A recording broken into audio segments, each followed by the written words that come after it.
Hello, and welcome to the podcast where good trivia gets rewarded and bad lies are punished. This is What's the Fact? Will we catch the lies, Ryan? Well, it depends if your brain is using the right chemistry. Welcome to the show. My name's Ryan Whittle. This is Warren Robertson, and we are delighted to have you join us on this monstrous topic. Yeah. I mean, look, we didn't script that opening. We can't afford a script writing this show.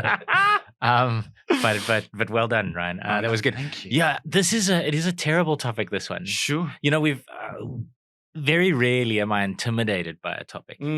But chemistry is the one, I've told you this before, it was the one subject that I failed at school. Yeah. I just got lucky because it formed an overall mark with science, of which half was physics and the other half was chemistry. And then they combined and I got like 70 for physics and 30 for chemistry, and they combined into a reasonable mark. Well, not a reasonable mark, but a passing mark. And chemistry's just intimidated me ever since. And I've always looked at it as being this like massive hole in my general knowledge. It should have been taught more like a story for us, like the beautiful story of it. Because we like trying to understand big concepts, and I think chemistry is really stuff. And physics is good. We're off to a good start. Chemistry is stuff. Excellent. When stuff moves, I think that's physics. Oh yeah, so you get stuff, rules of, and then when it moves. But the stuff does things. It changes, it mixes, it goes together, it goes apart. Yeah, I read a stat while we were doing this that like something like 50% of all the elements in the universe are hydrogen, and then like 20 something. Oh no, I think it's like 75% are hydrogen, and then like 23% are helium. 75% of the universe is made up of hydrogen, right? And then 23% is helium, and then everything else is 2%. Good grief! Yeah, so it's that everything else. It's like, be like, I understand hydrogen and helium. I know 98% of all chemistry. I'm fine. Yeah. I also kind of struggled, but I can later in life appreciate it. I just wish they'd taught it to. I don't know what they needed to do to get the stuff into our brains. They needed to take the numbers away, and it was the organic chemistry, the little diagrams, and the kata something and the ana something something types of reactions, and these ones give off heat and these ones use heat, and these beautiful endothermic, exothermic. That's right. And then the organic chemistry is everything about carbon and those weird carbon. That was the octagonal. That's right, not all things. And then I got incredibly bored, and because I'm not particularly at school, not a particularly sort of studious, knuckle down and do things kind of person. If you asked my dad, if you could, he's dead. But if you could ask him, he'd tell you right away, Warren is not the kind of person who knuckles down and just does his bloody work. But because I was like that, I stopped going to chemistry in standard 9 sometime. And then, of course, the matric mark is based on like you get taught the whole syllabus over standard 9 and 10. Yeah. So I really had no chance when it came to chemistry. But today was very interesting. Having now completely degraded myself and my knowledge about chemistry, all the research that I've done going into this, I've understood concepts that I battled with back at school, which is interesting. It is cool. And I had a crack at it, not terribly successfully, even at first year university. Kind of flunked it, but the exposure to me was great. And there were concepts that here and there you just sort of grab and get. Not the majority of them, sadly for me, but now and again I did. And so confident am I in this first one that I'd like to have a crack first, if I may. Please go ahead. What I'd like to do is I'd like to explain this next fact to you. Is this Easter advertising is written for big corporates? Yeah. Get excited and let's explain this next cracking. Oh, yeah. Lovely. Yeah, shall we? Shall we? Yeah, excellent. Job offers are going to come flooding in from all the big ad agencies in South Africa. Yeah. Now we want these shit hot writers right now. Yeah, we need these guys. Because that's the ad agency to speak. If you're shit hot. Oh, really? Okay. These guys are shit hot. You see, I don't know that. I've never heard them describe me like that before. All right. Let's. It's all my life. All I've ever wanted to be was shit hot. Okay. Here we go. I'm going to explain. Which I'm guessing is sort of 36 degrees, right? And rapidly cooling. Because surely it would be the temperature of the inside of your body. Not to divert this entire podcast This is around lovely. the temperature No, you of can shit. talk. Right. Yeah, I get you. I get Yeah. what you're saying. It is 36 degrees when it And then rapidly cooling. when it comes out. You strike me as one of the oaks that would plunge a thermometer into it. Oh, So let's have a look. It's medium rare. Mom, I measured my shit. What? Oh, I regret Sorry, this. folks. I thought Sorry. chemistry would start off on a really highbrow sort of line. I'm very sorry. Please carry on. But you mentioned 36 degrees, which is nice because that has something to do with this egg example of my first fact. And it is that there's a chemical reaction that takes place when you heat an egg, but not when you beat an egg. That's my fact. So I'm not sure where you're going with this, but I know that if you cook anything, you change the structure of the molecules.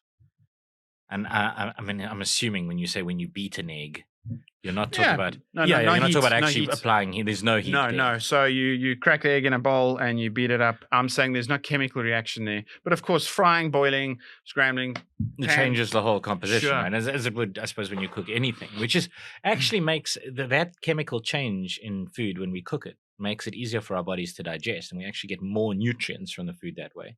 Which is one of the reasons why they reckon, sort of evolutionary scientists reckon that cooking is one of the biggest steps humanity ever took, because suddenly we started getting more nutrients that could power a more powerful brain. Sure. I don't know what that chemical reaction is, so I'm just sort of blathering along about other stuff. Yeah, but it's true, and also it begs the question about everyone on about raw foods all the time. I'm sure they're good for you. I've no doubt about it. But as you're saying, cooking things.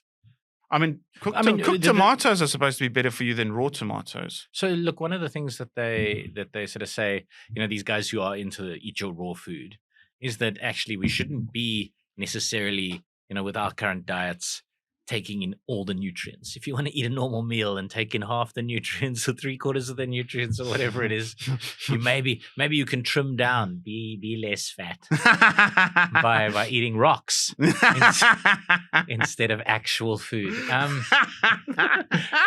Just like a hungry caveman might have done once back in the day. Anyway, all right. I'm prepared to believe that there is a chemical reaction that occurs in cooking a thing. Absolutely. Yes. And in beating? Oh, so what my you're saying fact was cooking, chemical, beating, okay, not a all chemical reaction. All right, so let me think about it, because actually when you beat a thing, when you beat an egg, you're applying energy to it, right? So you're probably heating it up to some degree, not necessarily, as much as when you're cooking it, but you might be heating it up. So you're saying, no, I'm talking shit for my opener because there's chemical reactions whether you beat them or heat them. No, I'm going to say that there are chemical reactions that happen when you cook that do not happen when you beat it. So no chemical reactions when you beat them. No, I'm not saying that. I'm not saying that. That's my fact, though. Oh, is that your fact? Yeah. Okay. Chemical reaction. All right. Everyone's like, get on with it, Warren. Yes, all right. Chemical reactions occur when you beat the egg. All right. Now, folks, excuse me for this episode, but there's a lot of thingamajigs, so I'm going to rely on my notes a lot because I want to get it right a little bit here and there. But let's talk about, I want to talk about the egg white, but the yolk is interesting. It's a single cell and is the most nutrient dense part of the egg. That's a bit about the yolk, 26% fat, blah, blah. Let's talk about the white. The white is called albumin, mostly water, 90%, and protein is the rest. In cooking, egg whites and yolks perform pretty much different tasks. Let's jump straight to the whites. Egg whites are multitaskers. They form stiff peaks for meringues. This stuff is common knowledge. Give structure to quiches, bind and leaven batter, and the list goes on. All right, but let's look at leaven. Yeah. Leavened bread. Hey, yeah. Bugger. Let's look at egg white proteins. Okay, the proteins are made of long chains of amino acids that fold in unique 3-dimensional shapes. So nice. Egg white proteins are globular, curled, and folded in roughly spherical shapes held together by weak chemical bonds. Scientific drawings of globular proteins look a bit like tangled Christmas ribbon. When raw, these proteins float freely around in the surrounding water, giving the egg a runny consistency. That's why you can kind of see through it. Let's see what happens when you heat them up, right? Poach an egg The white will quickly turn from clear and runny to white and firm. Heat energy agitates the egg white proteins, making them bounce around and hit water molecules and other proteins. These collisions break the weak bonds that held the protein globs curled up, allowing the amino acid chains to partly unwind, a process called denaturing. So the special shape is like going like that. When these uncurling proteins bump against one another, a new, stronger chemical bonds form between them. As these proteins join together in an interconnected web, the egg white congeals into a solid. This is a chemical reaction because you get the breaking down of things and the rebonding of things. I like my amino acids bonded for exactly 5 minutes. Now let's see if you beat them. What happens there? When you whisk egg whites, the same thing happens. Proteins denature, uncurl, and bond together in a web. But in this case, you're using physical force, clever boy, to unwind the bonds. And so that is pretty much the answer. They do use there is a chemical reaction whether you heat them or beat them. It's a chemical reaction taking place in the egg. They denature the protein and form a different bond. Unbond, rebond. So you said, basically, did you say yes, there was? I think you said there was. Yeah. Okay, you get it right there, Warren. Well done. Whew, dodged a bullet there. It took me a little while to get there, though. What's interesting is I'm glad that you started with food, because that was my first sort of thinking on the chemical stuff as well, because I really wanted to place this in a context that I could understand and start sort of appreciating and that sort of thing. And and I know it's not like hard chemistry, and the hard chemistry stuff it's coming, I swear. One of the things that I sort of started on was that sugar causes hyperactivity in children. That's my fact. Well, yeah. I've never, ever heard the alternative. But I've heard that statement true many, many, many times. What to say then? What to say? I will say that it is true. Sugar does cause hyperactivity in children. There was the advert in South Africa. I love that. Nature gives us energy. Yeah. Oh, such a nice ad. Yeah, what a slogan that has stuck in my head like 40 years. And then you had after this beautiful kid. It looked like in a rural sugarcane field, and at the end he and they slow-moed it down, and he chomped on a piece of raw sugarcane, and the juice ran down his face. It was so cute. Yeah, that's the ad. Nature gives us energy. Well, that's what the saying was. In 1973, a guy by the name of Benjamin Feingold published a thing called the Feingold diet, which advocated a diet free of all sorts of food colorings and artificial flavorings and things. And then out of that came this kind of fear from parents that things that are added to food, like food additives, might better be avoided. And then a 1978 study sort of followed up on that. In the Journal of Food and Cosmetics Toxicology, which found that hyperactive children given glucose tolerance tests had results that suggested reactive hyperglycemia, so that they would start responding to the blood sugar. They would have low blood sugar. To this day, there's still no real conclusive studies that would explain why that is. But in the past 10 years, a bunch of studies, very kind of carefully orchestrated studies, have been done on sugar in children, where they very carefully controlled the amount of sugar that was given to children, and they had control groups where they gave them placebo sugars, and then very importantly, the mums and dads were they were not told whether the child was given sugar or not sugar, and then they looked at what these kids did. Because the mothers are, I know you have too much sugar at the party today. It's going to be bouncing off the wall. No, no more sugar. Right. That's right. Yeah, you see that sign up everywhere that says, naughty children or unattended children will be given a Red Bull and a puppy. You know. Anyway, so the researchers themselves never even knew which kid was given what. You know, the actual people administering this thing. Anyway, they published, somebody did a study where they took all of the results of all of these studies, which they then published in the American Medical Association in 1995 in the Journal of the American Medical Association.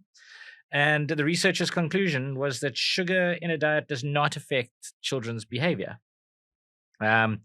and they looked at exactly how the body what the body did with it and what sort of responses they got out of it, and there was no increase in energy. In fact, we don't know now what sugar has, in the body. There's a lot of people who say things like, "Oh, sugar's as bad for you as heroin.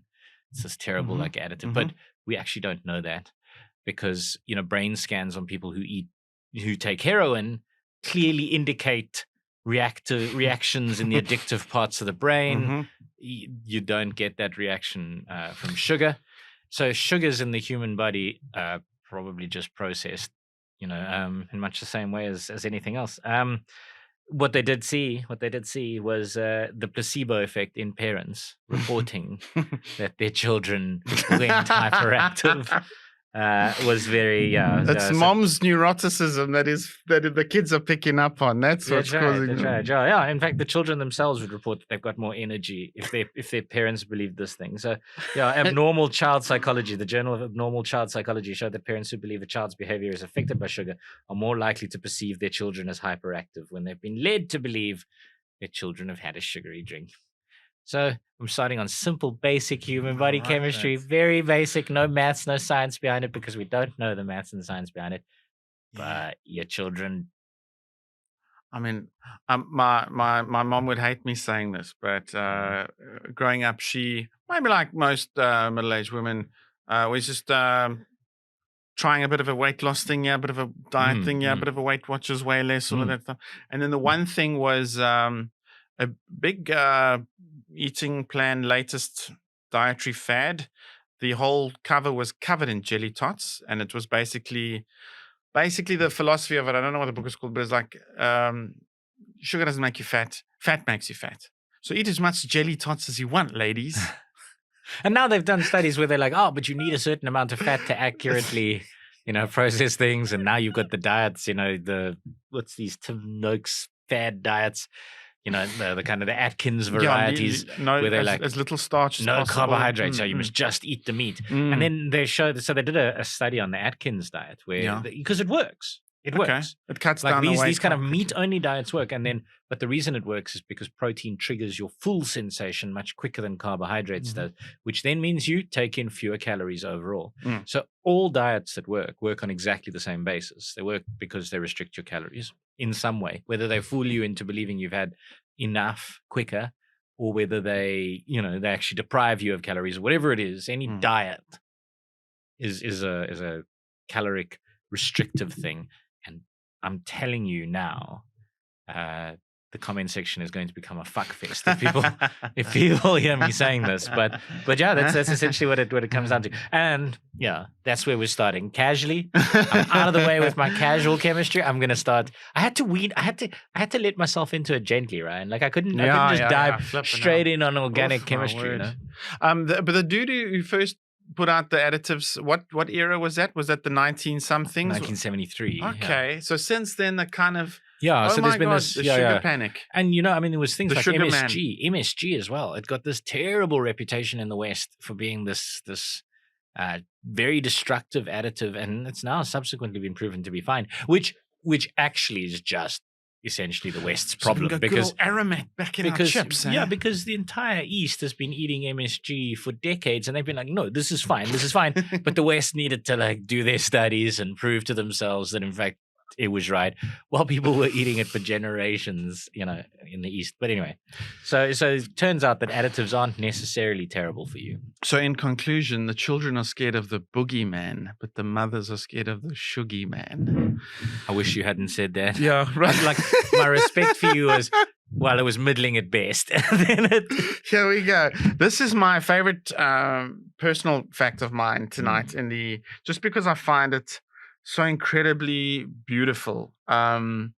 It's about absorption of the amino acids in the small intestine. All right. So, we're talking about food still. Well, we're getting a bit biochemistry, a bit physiology, but it's a chemical reaction. And I want to say, here's my fact. This is going to test your overall definition of things and maybe a few chemical principles. Maybe my will to live. Maybe. I want to say, my fact is this. The absorption of the amino acids in the small intestines is done via osmosis. That's my fact. So that begs the question: do you remember the principle of osmosis? So I remember the principle of osmosis, right? Which is how things move through, spread through a liquid, I suppose, or a substance, or From a what to a what? Do you remember that part? No, so I didn't do biology in high school. Well, from the general law is you're spot on. From an area of high density to low density or high concentration. Concentration. Very good. Yeah. All right. Okay. Sharp. Now, the thing about most digestion involves bacteria that then breaks the food down and distributes it, right? Yes. But you're saying specifically, you're talking about amino acids behave differently. Yeah, because look, the whole digestive system is incredible. It's a lot of mixing going on in the stomach, and the small intestine is a lot of getting the good stuff into the bloodstream. Okay. So, and then of course the last part, the old colon, getting the water out. Osmosis seems ridiculous then, right? Because like you're saying, it moves from an area of high concentration of amino acids to an area of low concentration of amino acids. It's essentially what you're saying. Well, I said the absorption of amino acids into the small intestines happens via a process of osmosis. That was the fact. So what you're saying is because the small intestine has very few amino acids, and when you eat the food you eat has got lots of amino acids. The amino acids are moving from a point of high concentration to the point where there's low concentration. Do you see where I'm falling down on this? I think it's ridiculous, Ryan. It sounds like nonsense. It sounds like nonsense. Oof, wow. It sounds like Ryanism. Well, I got to tell you that I'm being absolutely spot on truthful here. Yeah, this is incredible. So we wouldn't get amino acids at all. It's not directly because of the movement from a high concentration of amino acids to a low concentration. Here's what happens, and I'll read you the little step-for-step thing because it's so mind-mangling, okay? So what you got actually is there's these little microvilli things in the first part of the small intestines, the duodenum.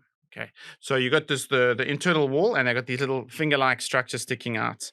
And in those things, what happens is the concentration gradient of sodium ions plays a crucial role in the transport of amino acids across the cell membrane of microvilli. Okay, so here's how it works. So you got your microvilli. There's a thing called a sodium pump. It's incredible. I had a woman tell me once I had a microvilli. All right. So the cell membrane, number one, the cell membrane of the microvilli contains a protein. I can't hear the word microvilli anymore. It contains a protein called sodium potassium pump. That's the name of its protein in the microvilli, right? This pump actively transports sodium ions. I think you can buy a pump for your microvilli on the internet. You can. So we're going to get through this. We're going this pump actively transports sodium ions out of the cell and potassium into the cell. Don't worry about potassium. It's all about that sodium it uses, and don't worry about the energy. Right. So what it's doing is it's causing a concentration gradient of sodium, but it's ions. So the pump releases sodium into the little small intestine, and it contains sodium where it is. So now there's a sodium gradient. So there's sodium in there in the fluid type thing, and lots of sodium in there in a fluid type thing. Now listen to what the sodium does. The sodium potassium pump continuously works to maintain a lower concentration of sodium ions inside the cell compared to the extracellular fluid. By pumping out sodium ions, it creates concentration gradient. This is the osmosis. Yeah, so it's actually creating a differential between the two. Yeah, with higher sodium ion concentration in the extracellular fluid. Oh my God. So still in there, and then in the duodenum's lower concentration, but the gradient is starting to form. The microvilli possesses specific transport proteins called sodium-dependent amino acid transporters, or co-transporters. These transporters are embedded in the cell membrane of the microvilli and play a key role in amino acid absorption. The sodium-dependent amino acid transporters on the microvilli surface bind to both sodium ions and specific amino acids simultaneously. So now we're in the microvilli, and there's sodium being released, and it is binding those amino acids, And then it's going back to the area of lowest density. Yes, via the fluid, and it's going through there. But it wouldn't be able to do that without attaching This to is this insane. sodium. We live inside this machine. I know. This is yeah. The Good. As a result of the conformational charge, the transporter protein allows the amino acids bound to it to be transported into the cell alongside the sodium ions. The transport occurs against the concentration gradient of both sodium ions and amino acids, meaning that they move from an area of lower concentration, the extracellular fluid, to an area of higher concentration inside the cell. Once the amino acids are transported into the cell, sodium ions are pumped back out using the same sodium-potassium pump, maintaining the concentration gradient necessary for continued amino acid It's kind of absorption. like a conveyor belt. It's just sending an arm out, fetching these things, which then get absorbed back in. That's amazing. So it's really incredible. I love it, because we all understand the osmosis experiment from even early high school, even late primary school, where you got like salty water, not so salty water, and then it kind of switches because it goes through that membrane. So the sodium is like salt in there, but not as much as salt that's in here. But there's fluid, salt in there. It attaches these things, and then they start to move, permeate, like osmosis, like the old experiment. Amazing. And that's how proteins get into your bloodstream. And it's such a complex thing to do something that we absolutely necessarily need. It's amazing. It is amazing. It's incredible. Love that. All right. Let's get on. If I may say so myself, I love that one. Yeah, no, it's a good one. Plus, you got it wrong. It's you a got goodie. it wrong as well. I did get it wrong. It's a good one. But all right, let's see with this one. I'm going to just give you a fact, and you're going to tell me whether it's true. A water molecule is always made up of 2 hydrogen atoms and 1 oxygen atom, which is why it's referred to as H2O. That's my fact. Well, that's obviously like dead obvious, but I wonder if there's not a type of water that is got an extra O or something. It's all coming back to me now, and all that anxiety night before anxiety. Is it not like a H3O? Is that not also water? Is that as soon as you add that other H, then it becomes carbonic acid? No, now it's not 3 hydrogens to an oxygen. Yeah, or was it H2O2? What is that? I'm saying water molecule is always made up of 2 hydrogen atoms, 1 oxygen atom. I mustn't go against my instinct and say you're right. It's telling the truth. Water's always H2O. It's a lie. It's a lie. And it all comes down to a thing called isotopes. Do you remember what an isotope is, right? I mean, it's not a molecular structure as much as it's shapes. Well, different let me tell you what it is. So an element man. can contain more than one form, essentially. And all of these have an equal number of protons, but they've got different number of neutrons inside the nuclei of the atom. Yeah. Right? So what this means is that they'll differ in the relative atomic mass, but not in their chemical property. So now, and some elements have only got one stable isotope and many like unstable types. But now 3 different isotopes of hydrogen have been identified, right? And these are called deuterium, tritium, and protium. Mm-hmm. And each of them are slightly different because they've got, as I say, they've got an equal number of protons, but different numbers of neutrons in their nuclei. And now each of these can bind with oxygen, creating different types of water. So you actually now already get 3 different types of water: protium water, deuterium water, and tritium water. And then these may bond not as exclusively deuterium and 2 deuteriums attached to an oxygen. It can be 1 deuterium and 1 tritium attached to an oxygen, which then creates different types of water. So now you've got a bunch of these different things.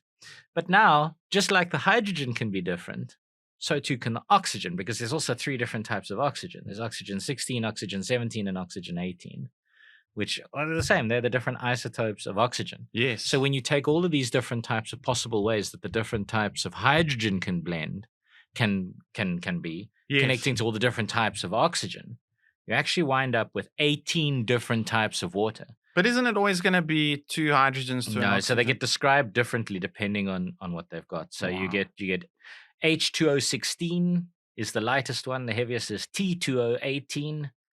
Chemists can prepare these things now, all the 18 different types, absolutely purely in labs.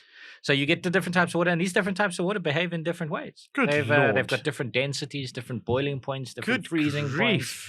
So yeah, when you drink water, you're not necessarily drinking the exact same thing. I mean, listen, you're right. It's always two hydrogens and an oxygen. But Okay. those two hydrogens and those oxygens can be different Isotopes. and are therefore described differently Yeah. depending on their isotope. Yeah. So No, I they're love not that. always, and you will have noticed in my fact, I said water molecule is always made up of two hydrogen atoms, one oxygen atom, and is described as being H2O. Not always the case. Not always H2O. Not always. It was a Ryanism a little bit. It was a little bit of a That's Ryanism. fantastic. But I love that. No, so there we are. Now we're on to proper hardcore molecular chemistry. There was, which is a good time to bring in Herschel Gibbs. The rumor he's known as a particular brain in the South African cricket. The rumor once was that he walked into the change room after batting. He's like, guys, let's open the window. I need some H2O. It's like Mary Pringle was like,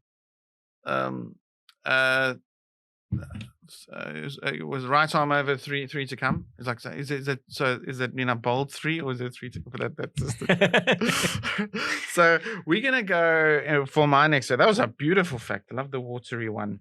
We're gonna go and talk about a real hero of chemistry, Dmitry Medvedev. Medvedev, yes.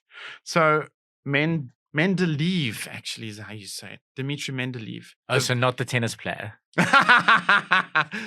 No. Isn't his name Dmitry Medvedev? No, I don't know. So I think I mentioned this dude before somewhere in one of our previous episodes, just because I'm so impressed by him, because he was the father of the periodic table of elements. Okay. Yeah, and there's an incredible story about him there. In that he the first thing I've got to tell you before I get into the fact is around about 1863, there were 56 known elements, with a new element being discovered at a rate of approximately 1 per year. So I know there was a quarry in Sweden, yes, where there's like 9 elements are named after that particular quarry because they just kept digging up new elements out of this thing. Apparently it's quite confusing now. So he became the father of the periodic table of elements, and my fact is that it came to him in a dream. You wouldn't give it away this early. You wouldn't give it away this early. Yeah, I think the thing about it was it changed quite a lot in the beginning, the periodic table, because initially they wanted to do it based on atomic mass or something, didn't they? And then they changed it because, I know the guy, there was an early quote when they created the periodic table where they were like, we weren't sure hydrogen was going to be the first one on the thing. Oh, it was because they were going to do it based on mass or something. And then, that's right. And then it changed to the atomic number, which is what it currently is. Yes, I don't know specifically. I'm literally just trying to dig up. Yes, but you're standard 8 science from 30 years ago. You are right.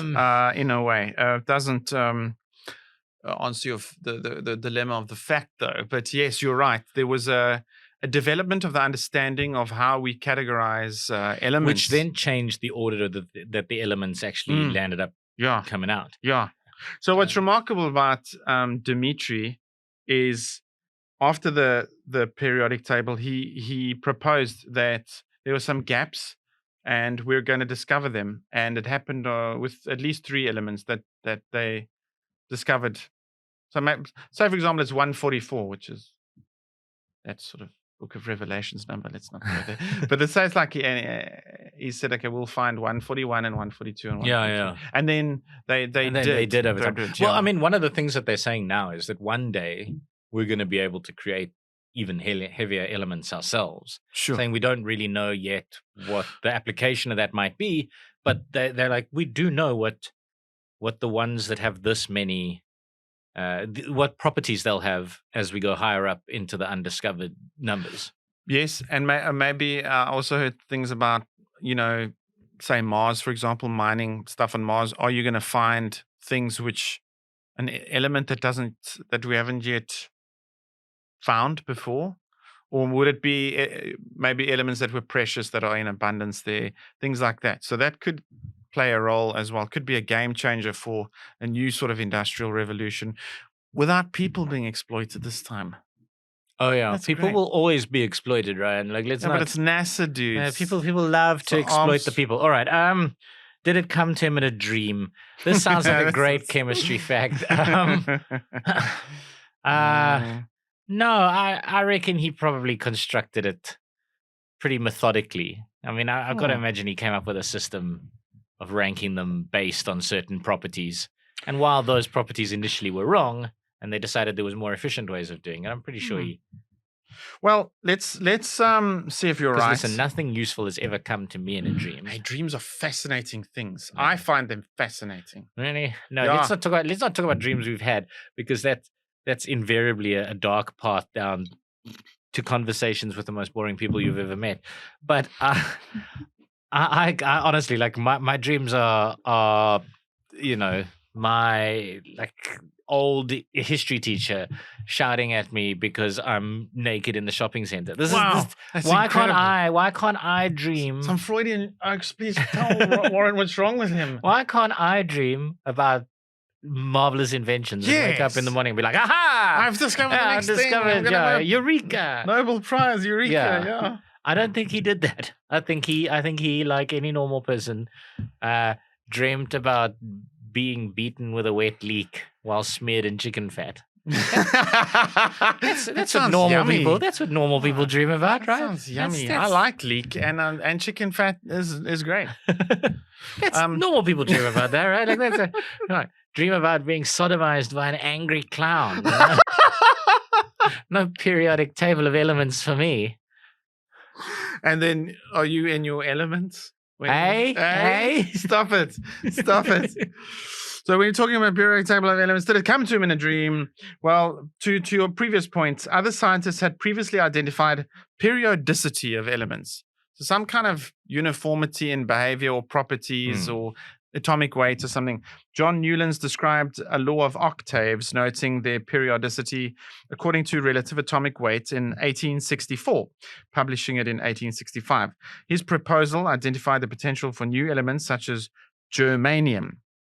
The concept was criticized, and his innovation was not recognized by the Society of Chemists until 1887.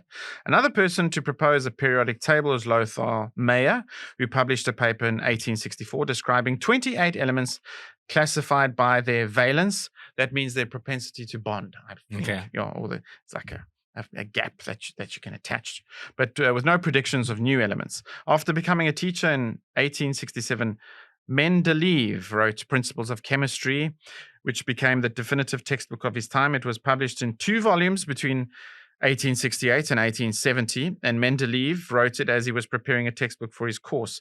This is when he made his most important discovery, as he attempted to classify the elements according to their chemical properties. He noticed patterns that led him to postulate his periodic table. He claimed to have envisioned the complete arrangement of the elements in a dream. So he's a liar, is what you're saying. I saw in a dream a table where all elements fell into place as required. Awakening, I immediately wrote it down on a piece of paper.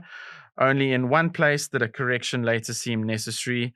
Mendeleev, as quoted by a chap called Inostrantsev, unaware of the earlier work on periodic tables going on in the 1860s, he made the following table. So he's got about 9 elements in there, and his did evolve. This is sort of boring chemistry stuff, but his presentation stated, so when you've got the other 2 guys with their theory of the periodicity of elements, the elements, if arranged according to their atomic weight, exhibit an apparent periodicity of properties.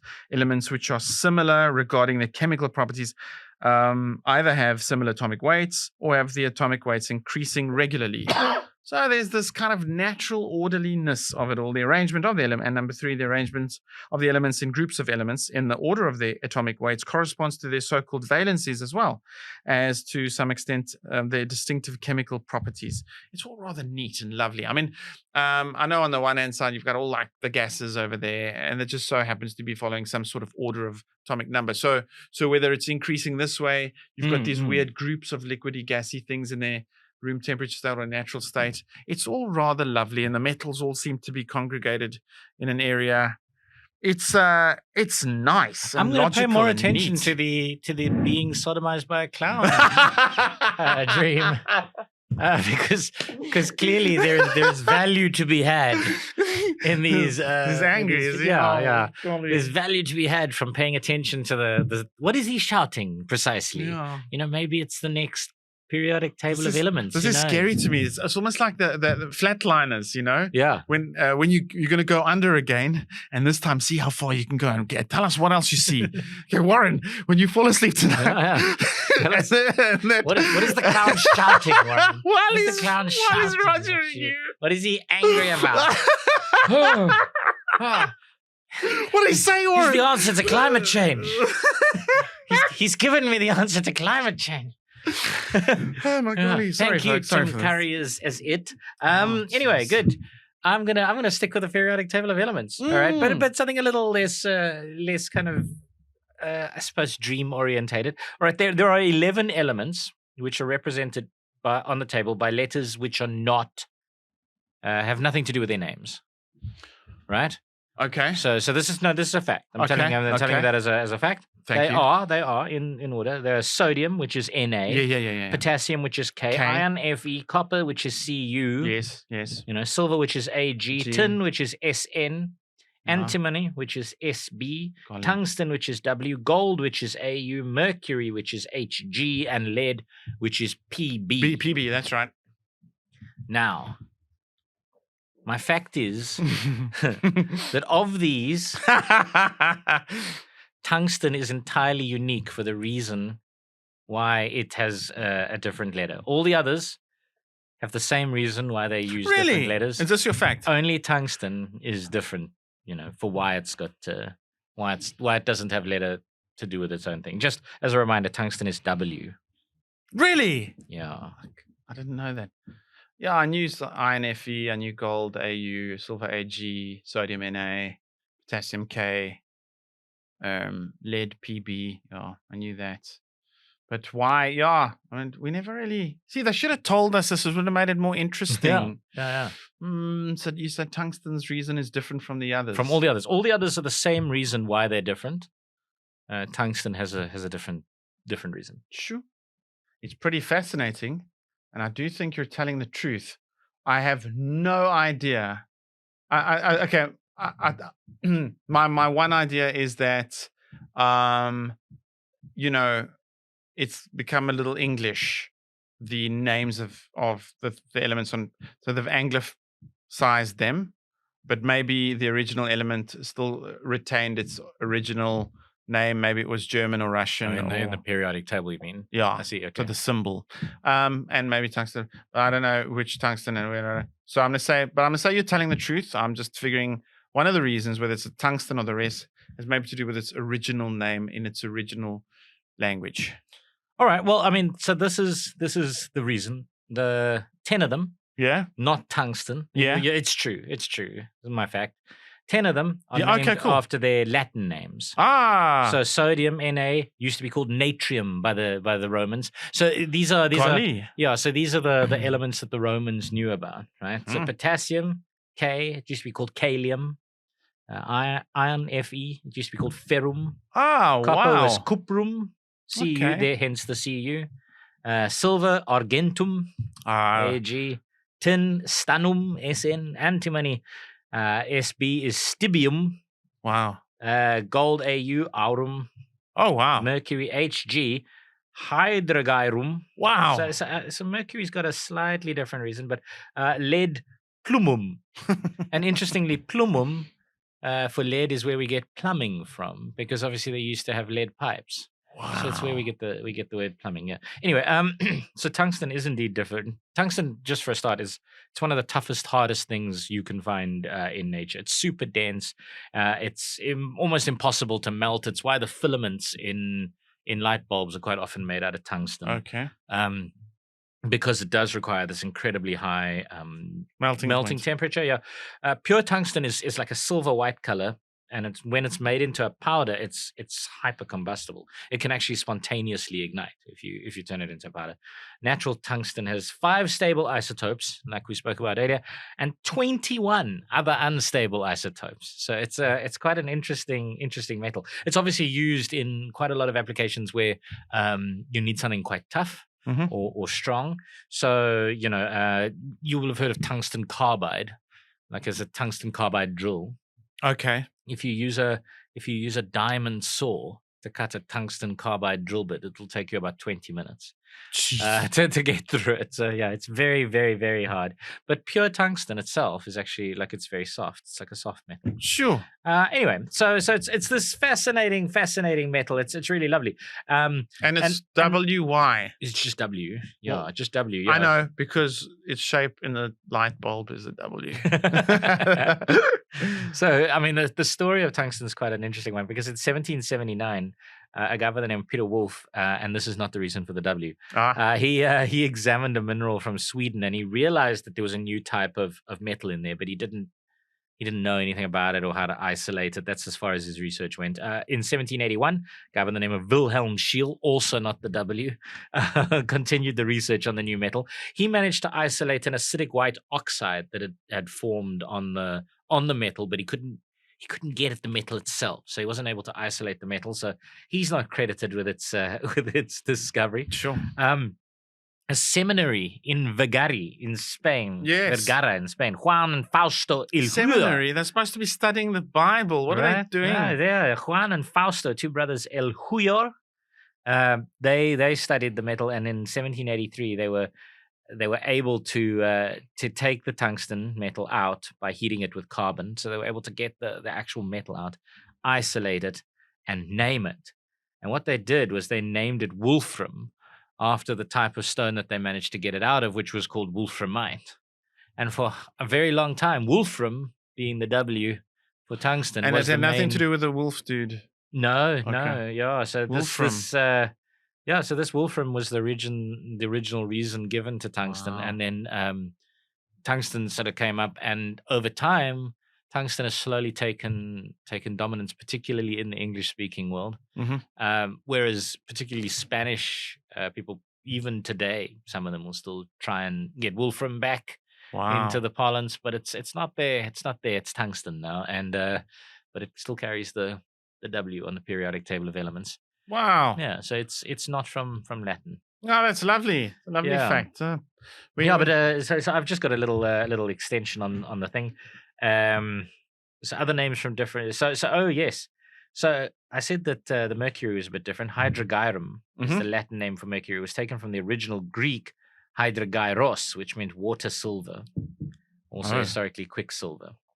Yeah, because it's liquid at room temperature. Yeah. Anyway, so that's that. It is the Latin name, but it comes from the Greek. Nice. And another one that's quite interesting is nickel. Mm-hmm. So nickel. Nickel on the periodic table. Yeah, it's not an alloy. That's the other word. So it's an alloy. Yeah, an alloy. But so the name for nickel, which is now used in the US coin, and it gives the name to the US coin and stuff. How they got the name for it is quite interesting, because normally these sorts of things are named after gods or after useful stuff, but nickel is in fact named after the devil, because it comes from the German word Kupfernickel, which means the devil. And it dates back to an era when nickel was very cheap. It was like a useless metal. They hadn't worked out any kind of benefit for it, and copper miners looking for copper would often mistake nickel for copper, and they'd spend hours and hours and hours mining the shit out of the walls, and then it would be this useless nickel. And they used to say that it was the devil that would come into the mine, and he'd place this stuff to waste their time, because obviously at that stage when you went mining, the more hours you spent underground, the more likely you were to die down there, the more likely you were to have something terrible happen. So they started associating this nickel, this waste of time metal, with the devil, and they said the devil put it there to try and kill them for nothing. So so nickel's named after the devil, which I think is quite interesting anyway. It is very interesting. I love that. Shame. Poor miners. Mining. Whoa. Hey, that could be we haven't done mining. We haven't done anything on mining, which as South Africans is probably a great shame. South Africans, particularly from Johannesburg, right? Yeah, see, man. Miners. Yes, see. We've spoken about mines in the Joburg episode, I know, but Mining. Flippin' hell. Flippin' hell. You mentioned mining and you just became super South African. Flippin' hell, eh? You're going to drill a shaft, eh? My shaft is a stinker. First we'll drill a shaft and then we'll drill your girlfriend. Yeah, there we go. Nice, Krugersdorp. Thank you. It's such a reminisce. We're going to go from things like periodic tables to things like booze. Wonderful booze. I want to say to you that in the fermentation of alcohol, you've got 2 chemical reactions. You talk about. All right, so yeast comes in and it changes the sugars in the alcohol in the whatever you're brewing. Definitely. Yeah. Into ethanol and carbon dioxide. Yeah. And you're saying this is done through 2 different chemical reactions. Yeah. Rather than just the one. It feels like it's just a one thing. Like the yeast would come in and it would eat the sugar and then fart out the carbon dioxide. That's a nice way of putting it. Yeah. That's what it does. Yeah. So the bubbles when you're watching it being made, or the bubbles that are released. But is champagne, is that because the carbon dioxide is retained in the... Yeah, under pressure. Yeah. Even back then? Yeah. So what pressure? No, so because they don't seal release it. Yeah, essentially, they just seal everything in that bottle. Every now and again, doesn't a champagne barrel just go fucking kaboom? A champagne bottle has more pressure inside of it than your car tire. Yes, like it's why something like Sabrage is actually so easy, because you're just taking a weakness on the neck of the bottle and you're letting the carbon dioxide do all the work. Just boom. Yeah, no, you don't even need like a big sword or a. That's all. As you say. Yeah, use my khaki, but just take my khaki. Yeah, I mean, maybe a little more than a khaki, but you literally just are using a weakness in the neck of the bottle to shear that thing off, because there's so much pressure in that bottle, and it's from the carbon dioxide. See, okay. Yeah. So, what say you, young Warren? Yeah, one chemical reaction that turns alcohol, sugar into carbon dioxide and ethanol.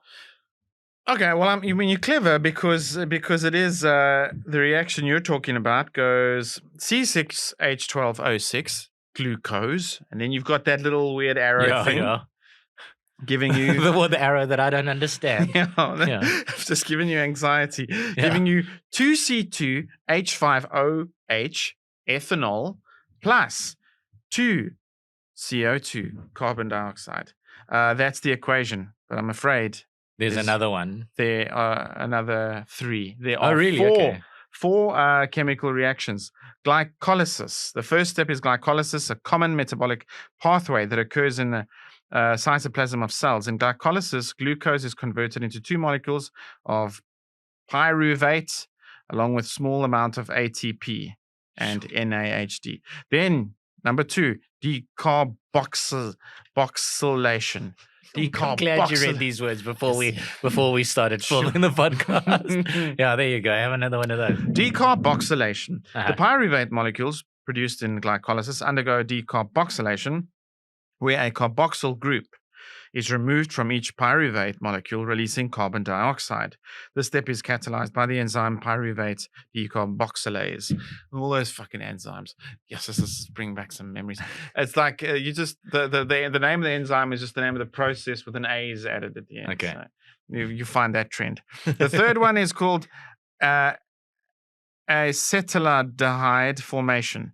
Acetaldehyde. Yeah, that's nice. Acetaldehyde. Ooh, that's nice. I don't know. Acetaldehyde. Acetaldehyde formation. I like the way you said it. Acetaldehyde formation. After decarboxylation, the remaining molecule is called acetaldehyde. Acetaldehyde serves as an intermediate compound in alcohol fermentation. Finally, reduction to ethanol. So acetaldehyde is then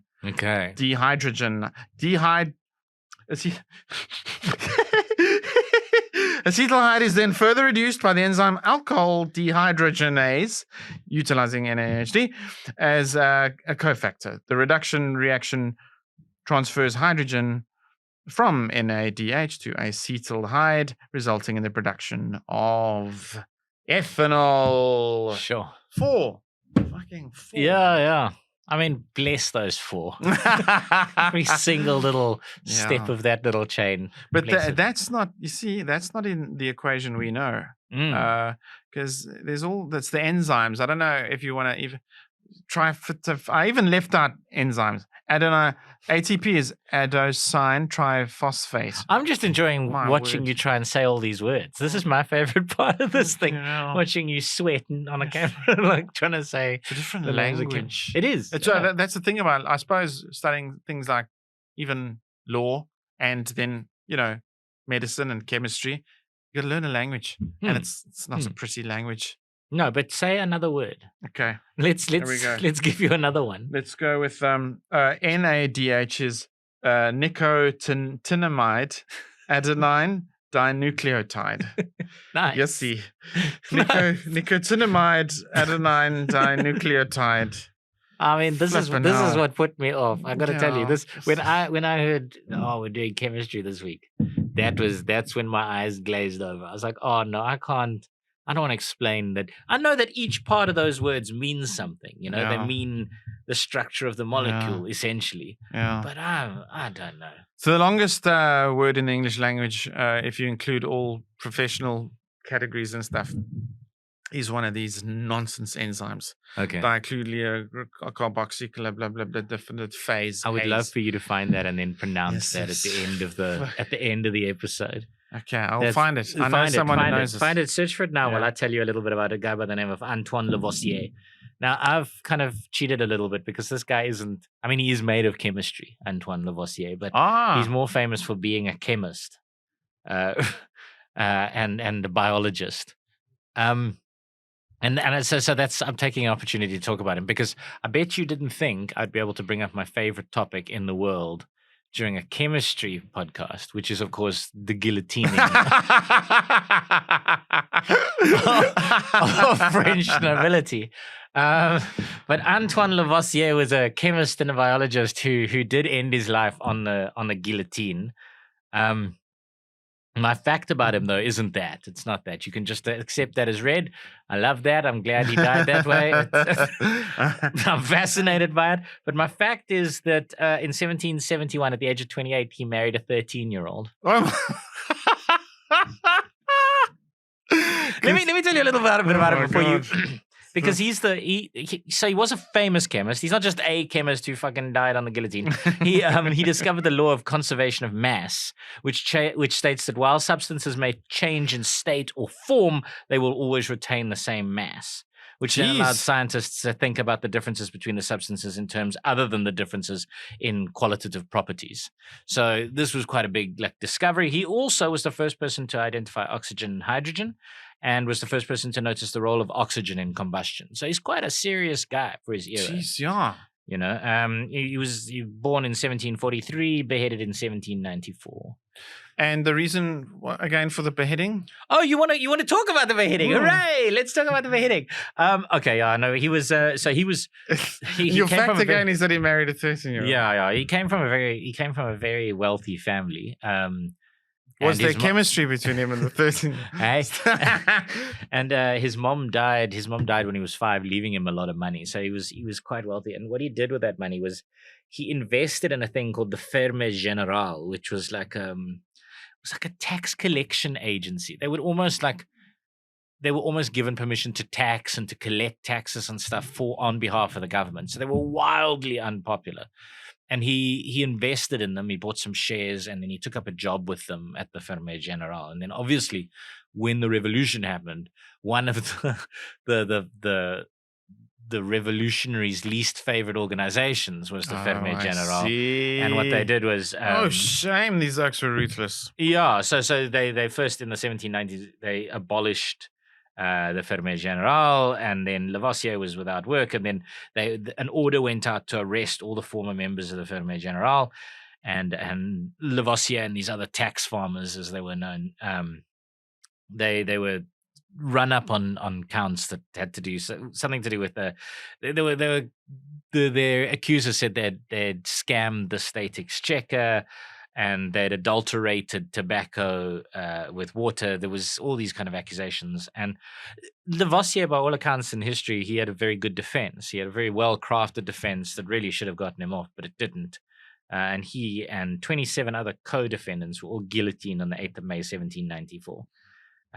He was exonerated a year and a half after his death. The government said, "Oops," and they gave all his personal belongings to his widow, also known as the "Oops clause." Yeah. They gave all his. They'd been previously retaining all his stuff, and they gave it all to his widow. And it said, "To the widow Lavoisier, the widow of Lavoisier, who was falsely convicted." That's all she ever got. And then, 1 century after his death, Paris erected a statue to him. Which was a few years later discovered that the sculptor had used the wrong head mold to make the statue of Lavoisier. So there was Lavoisier, but somebody else's head was on the statue. It's fucking funny. Yeah. Oh my golly. Anyway, so I mean, you think as a copywriter, not checking typos and grammar and spelling mistakes. You put the wrong head on this. I mean, to be fair, South Africa, we put the wrong head of Van Riebeck on our money for years and years. That head of Van Riebeck wasn't actually Van Riebeck. It was some other Dutch East India Company employee who was deemed to be better looking, I think. Oh, yeah, I know. I think the Netherlands, they asked him, they asked the Netherlands, please send us his portrait. And they sent the wrong one.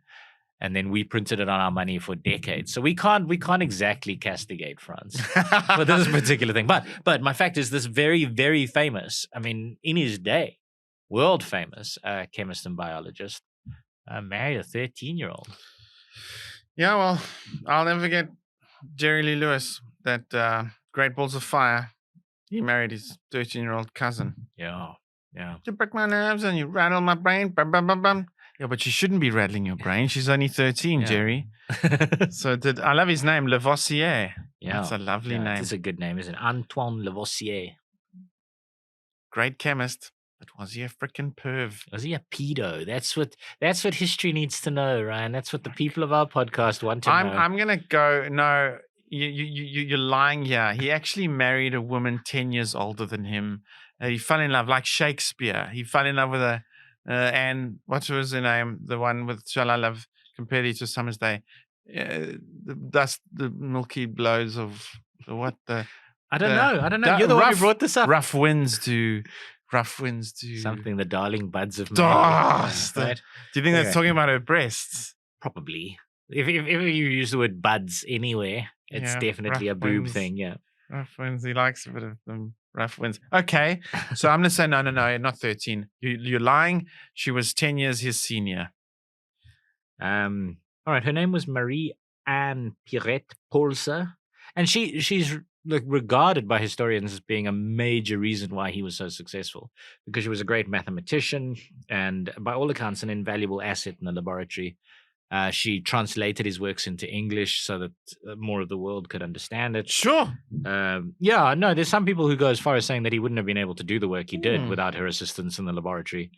But when they got married, he was 28 and she was 13. Good bloody grief, man. That's a fact. Shit, eh? Yeah, and I'm not doing this fact as a kind of like, hey, so it's okay if Oak's married 13-year-old. I don't want anybody thinking that. That's what I'm saying. Definitely disgusting and sick, but turned out history can probably be glad they got together. My bloody word. Creepy. Yeah, but they did a lot for chemistry. Look, all I'm saying is the fact that he got his head chopped off against reason of the age, I think we can look back and go, but it's all right. That's a bit, nah. I'm all right. Yeah, maybe they should have just chopped off the little head. So before it's multiple choice time, can you believe it? It's been fun. It's been a nice little chemical romance. I enjoyed the bit where you had to say all the long names. I found something. Did you? Yeah. Did you find it? Do it now before the multiple choice. Well, it's a disease. Oh, really? It's a disease. Longest word in the English dictionary. A lung disease caused by inhalation of very fine silicate or quartz dust. The disease is pneumo, right? Ultra microscopic silico volcano Neosis. That sounds all right. That doesn't sound too terrible. Pneumo ultra microscopic silico volcano. I'm done now. Neosis. Sure, I'm tired. Is that actually the longest word in English? I wouldn't have thought that was the longest word. I would have thought there was like many longer. But anyway, all right. Let's jump onto our multiple choice. Yeah. So we got the beautiful word apothecary, which is where the old chemist came from, and there's a lovely book that I read called It was good. I forgot what it's about, but it's very nice. Europe setting, and But they were the ones that were constantly trying to use magic and mysticism to change lead into gold. Yes. But I've had the podcast where we spoke about the Ganges River, and it gave me a stronger empathy toward ancient things. Right. Like, had they not had a colonial industrialization of the Ganges, maybe the myth that the people had it as sacred would have meant that it didn't become so polluted. Right. Maybe. So when you look at apothecaries, and what blew my mind in this research was hundreds of different treatments, hundreds, and a book of hundreds of things. So what do you mean by treatment? Oh, you mean like medicines? Yeah. Okay. So my fact is a simple one. I want you to tell me, multiple choice, which of these parts of the world have the oldest sort of recorded things of let's call it medication, or so which parts of the world have the oldest medical treatments? Yes. So apothecaries was really no, but it is a list of medicinal things. Okay. Yeah. Okay. So we got these options are easy. It was just they're not easy, but they're well known. We've got Babylon, Egypt, China, or India. Who had the oldest? Actually, recorded things of. I'm sure. I am prepared to say that I'm pretty sure that surgery. We're talking like medicines stuff. Yeah, chemicals. No, but I'm pretty sure people have been taking these things for a very, very long time, because there's really like ancient knowledge that we always eat these roots when we have certain problems or indigestion. But I like to think that we have Panado today. Maybe they had something equally as good in Babylon. Aspirin comes from the bark of a willow tree, right? That's all it is. So that would be a traditional remedy, that you grate up the bark of the willow tree, mix it up, helps you with your headache, right? But dogs eat grass. Nice. To try and cause themselves to throw up so if they've eaten something that's not good for them. So we've had medicine since long before it was kind of documented. I can guarantee you monkeys are, basically since the earliest cave people. So for us to try and determine, what you're asking is where the earliest documented forms of medicine. Yes, a list of medication, in which area of the world is the oldest? India. No, it's not. Well, let's see if you're right. In ancient India, the Shushruta. No, you've already told me it's wrong, right? You can't be like, no, it's not. Wait a moment, let's just see if it's right. In ancient India, messed up your quiz show host. In ancient India, I'm like the dude who messed up the Miss Universe. Oh yeah, Venezuela. Harvey. Fuck, that was bad one. He announced like Miss Columbia and it was somebody else. Yeah. Fuck. Oh, I'm sorry. Sorry, man. Give me that crown back.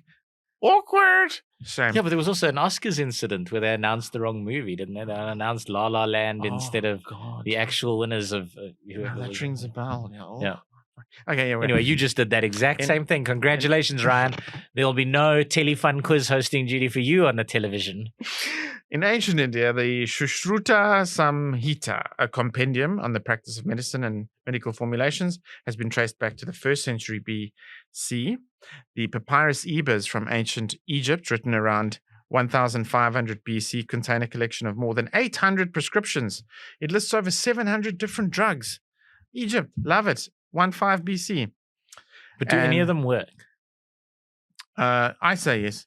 The Shenung Pen Cao Qing, a Chinese book on agriculture and medicinal plants, 3rd century AD, is considered a foundational material for Chinese medicine and herbalism and became an important source for Chinese apothecaries. The book, which documented 365 treatments, had a focus on roots and grass. I like this part. It had treatments which came from minerals, roots, and grass and animals. Many of the mentioned drugs and their uses are still followed today. Ginseng's use as a sexual stimulant and aid for erectile dysfunction stems from this book. Microphilia. And Ma Huang and her first mention in the book led to the introduction of the drug ephedrine into modern medicine. Huh. So Microwheelie. How did I get that wrong? Anyway. The correct answer is the profession of apothecary can be dated back at least 2600 BC to ancient Babylon is the oldest, which provides one of the earliest records of the practice of the apothecary. Clay tablets have been found and medical texts recording symptoms, prescriptions, and the directions for compounding. I always want to know, like, do these things work? Because either you're documenting earliest medicine or you're documenting earliest charlatans. And these are two totally different things. You need to know whether the thing works, right? You can't just be like, oh no, he was a doctor. No, he was on Joe Rogan and selling anti-vax ivermectin shit. You know what I mean? Like, who knows? If it doesn't work, well, he is essentially John F. Kennedy Jr., you know? Well, I think some of it could maybe be trusted historically because we know about the human condition and human behavior. And if the emperor is sick, people were taking, and you didn't fix my headache, I'm gonna slice you. There are stories of kings who died because they had too many leeches put on them, Ryan. Like there's this. But the next gonna get it. We need to define whether what you have found. Natural selection. And you're gonna die. The next one better be better and improve the situation. We need to know whether what you have found is the oldest medical things or the oldest quackery. And the only way we know that is by knowing whether the things on those lists worked. If they worked, and if we've derived them and used them in modern medicines, then fine. It's earliest medicines. Otherwise, quackery. Well, the civilization still survived, didn't it? So, you know. It did not. One of the famous things about Babylon is it did not survive, Ryan. It's actually very much not here to this day. Babylon is gone. Famously. It does not exist anymore. Anyway, here's my multiple choice. Not from a headache, at least. So you know. Who knows? Who knows? Maybe they were given ivermectin for a plague, and they all died. Maybe that's what happened. Anyway, right, here's mine. There are 5 acids that can affect the taste of wine. Each adds a unique characteristic to the wine, and which of these is not one of those acids? Oh my! Right. So Number 1, Carrow's acid. Okay. Number 2, acetic acid. Number 3, tartaric acid. Number 4, citric acid. One of them doesn't affect the taste of One of them is not in wine. There are 5 different acids in wine. Yeah. 3 of these are on that list. One of them is not. Okay. Do you want to hear it again? Yeah. So I think citric and acetic are ones, and the other 2 were Carrow's and tartaric. Yeah, tartaric rings a bell because there's like that's that bite at the back, you know, in a maybe in a Shiraz maybe. No, the bite in the back. You talk about your parotid gland. That's the tannin. Yeah, sharp tannin. That's tannin. Yeah, it's not tartaric acid. It's tannin. Yeah, they're not. So the tannin is generally derived from the sulfur, which is the food left over that the yeast is going to eat. So your body's kind of going, oh, I see. More sulfur. Oh, I see. Yeah. So this is yeah. So it's Carrow's acid, acetic acid, tartaric acid, and citric acid, which obviously is named after citrus. Yeah. I mean, you know, when the wine, I'm learning slowly about the wines. You know, right. You know your wines, and I'm loving the journey, which is often a journey with Warren. And yeah, we go wine tasting because we live in Cape Town. It's lovely. And when they say it embodies a fruity flavor, then you think plum, pear, and that sort of. You don't often think citrus in a wine, so maybe that's the red herring. Maybe there is acetic and Carrow's I haven't heard of, and the other one. Tartaric. So I'm going to say, actually, citrus is your red herring, and I nailed you on that one. All right, let's see what it is. So acetic acid is produced during fermentation. It's got like a vinegar, like sour flavor to it. Tartaric acid, Okay, so tartaric acid is in wine. It contributes to the tartness of a wine, but not as much as malic or citric acid, which is in it. Citric acid is, it does obviously impart the citrus fruit flavors that you do sometimes get quite often in white wines. The other two acids that aren't on the list are involved in malolactic fermentation, which is the fermentation process which changes malic acid to lactic acid.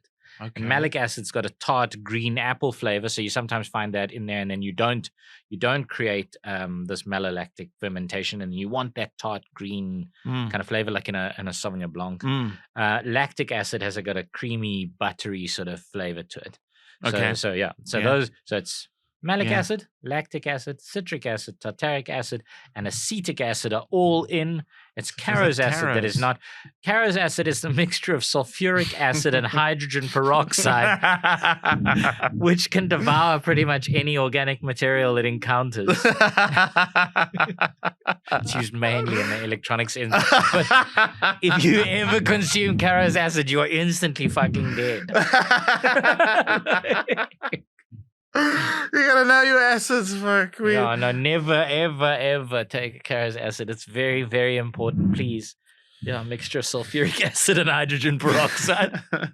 Well, this chemical romance has come to an end. Oh, it has. It's been a fun episode, and we hope you enjoyed it with us. I feel like we dodged a bullet with it. I think, yes.